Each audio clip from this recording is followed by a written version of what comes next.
All right, guys, we are back for my favorite 12 gauge dove load. Now, I have 3 different powders here for a couple different reasons, right? So I'm actually going to make my load with Unique. However, I have made this same load with Tight Group, also known as High Gun. It's the same powder, just rebadged. So the reason I have that right here in this video is to show you guys, like, hey, look, if you can't find Unique or you don't have Unique, High Gun, Tight Group, same powder, will give you the same results. So I've patterned both these with the same wad, gotten the same results, roughly the same velocity. So the difference would be if you're running a Unique, I'm using 23.5. If you're using the High Gun or the Tight Group, you can literally take the load right off the bottle. It's pretty darn close. It's 18.4. I was using 18.5. Hey, whatever. And what the heck's a tenth of a grain at that point, but that one's 12.55. This Unique load will be running at somewhere about the 12.40 to 12.60 range, give or take. So we're using Remington Clay and Fields. These are some of my favorite holes. They're like a mint green, but these things have been fired so many times they're not as nice as they were brand new. Shedite CX2000 primers. It's a Winchester 209 equivalent. I've went over this in multiple videos. Some will argue that, some won't. I'm going by what Tom Roster says in his manual. I trust him more than most keyboard commandos. Once again, 18.5 grains of High Gun or Tight Group, your choice. I'm using 23.5 a Unique. That's me personally. A Winchester AA clone wad. I'm using these old ones that I got years ago in a reloading deal. They're 1 1/8 WAA12 replacements, as you can tell. And then I am finishing up, probably won't go through the whole thing, but this Lawrence 10-pound copper plated 7.5s. All right, let's get on to loading. All right, so we're at the loading bench here. We'll be loading this on the PW375C. I've got the tooling switched around to 12 gauge. It's definitely an easier press to change over than some others. Say compared to a mech, you got a lot more invested into changing tooling in a mech, which is why I always opted to have more machines versus just changing them over. But it's definitely not the quickest process. Not real hard. It's just there's a lot, going on. You got to switch the stem. You got to switch the wad. You may or may not have to change, a crimp starter. You have to change the primer punch out because you have the wad seating depth and that kind of thing back there. So it's a bit of work. It's not terrible. But this is mostly, just loading field loads. Probably won't use this much for target loads. I will have to for 20 gauge because I don't have progressive press at the moment. A little bit of a story behind that one, but I'm not going to get into it. So, anyways, going to see, this is a factory fresh. Pulled out of one of the trash cans at Lehigh Valley Sporting Clays. Don't judge me. So, that's the resized die. Punch it out. The old primer going to stick in brand new CX2000. Move it over into the wad seating, powder drop, and shot drop station. All right, so I just have it in a location that you guys can see exactly what I'm doing here. But here's my setup real quick. That's that non-copper plated shot. I think it's just actually the copper turned blue. I don't think the guy had the shot stored correctly, but I could be wrong. Either way, it's hard shot, 7.5s, and that is my unique. And you'll probably also notice that these presses come factory with baffles for the shot and powder. So dropping my powder, going up, taking one of these old orange Claybuster clones.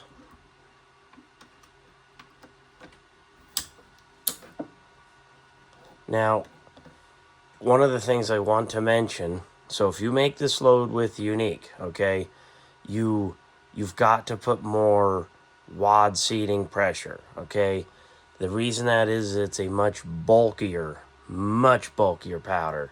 I'll actually get a flashlight and show you a finished load at the end and show you how much the cushion section of the wad is collapsed. But if you're using the tight group, high gun, same powder, if you're doing that, you will have to use little to no wad seating pressure so you get your stack height right. If you don't get your stack height right, you know, you're going to have all kinds of problems. You're going to have a crimp that's, you know, domed out. You know, you might even push a primer out if there's enough pressure.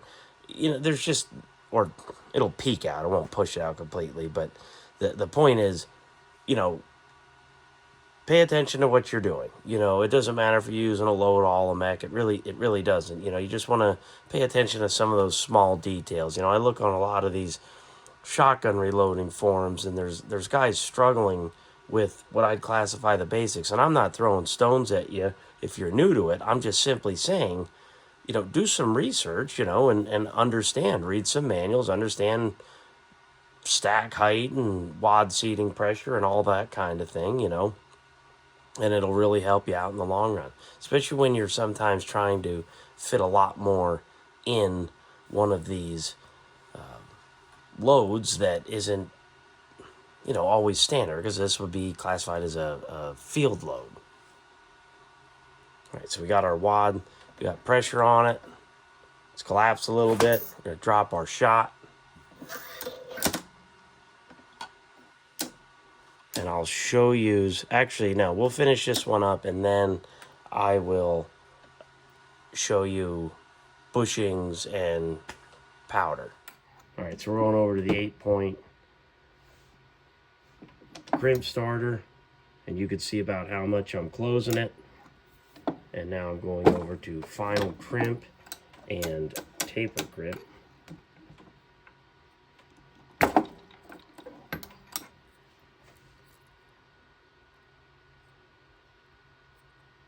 I could definitely put a little bit more of a taper on it.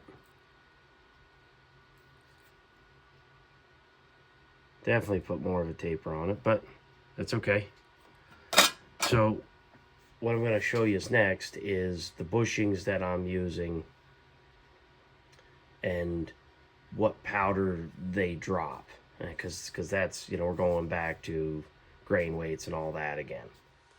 All right, so these Ponson's Warrens are great.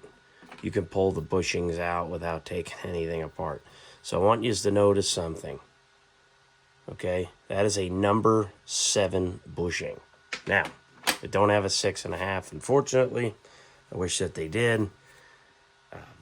Here's why. That is 1.25 ounce lead shot bushing, technically. It is dropping about 8 to 10 grains over 1.1 ounce. So yes, I am running, you know, 5 pellets or so over 1.1 ounce. But I wanted a true 1.1 ounce load, so it's just a pinch over that. I'm not playing with pressures real crazy. I pulled this load out of a Lyman book, and the Lyman book was calling for 24 grains at 1270. I'm running around 23.5 to 24. So, and it's well under 10,000 PSI. So I'm pretty comfortable with it. So next I'll show you the powder bushing that I'm using. So I'm going to do a powdered drop here real quick. We'll weigh it, or at least this particular one. All right, guys, so that is the powdered drop. That is 23 and a half.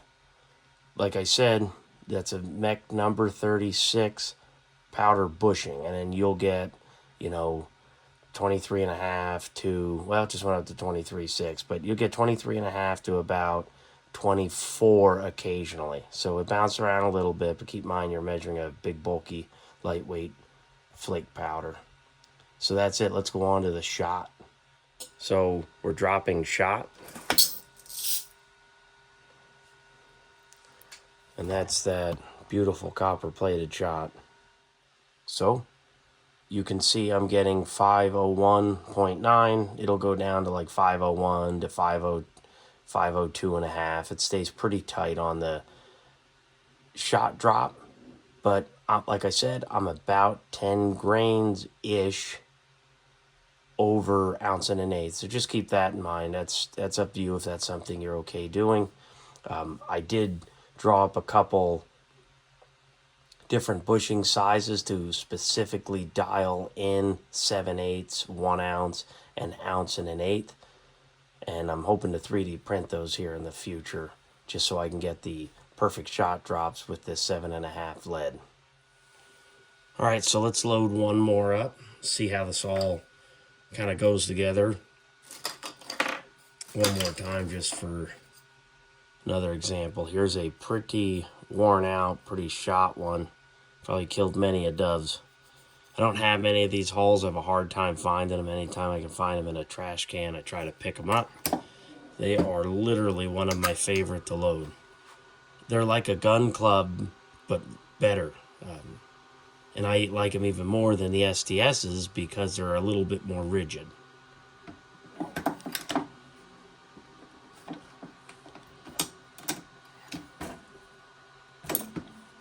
So this press is pretty nice. It takes a little bit of getting used to.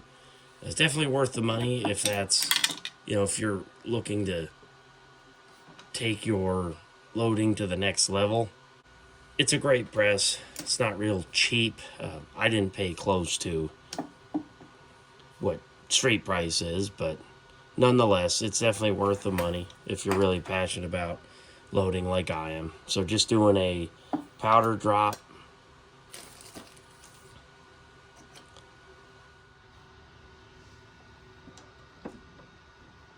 So what I usually do is I go up, get the wad started, kind of go down, it funnels itself right in.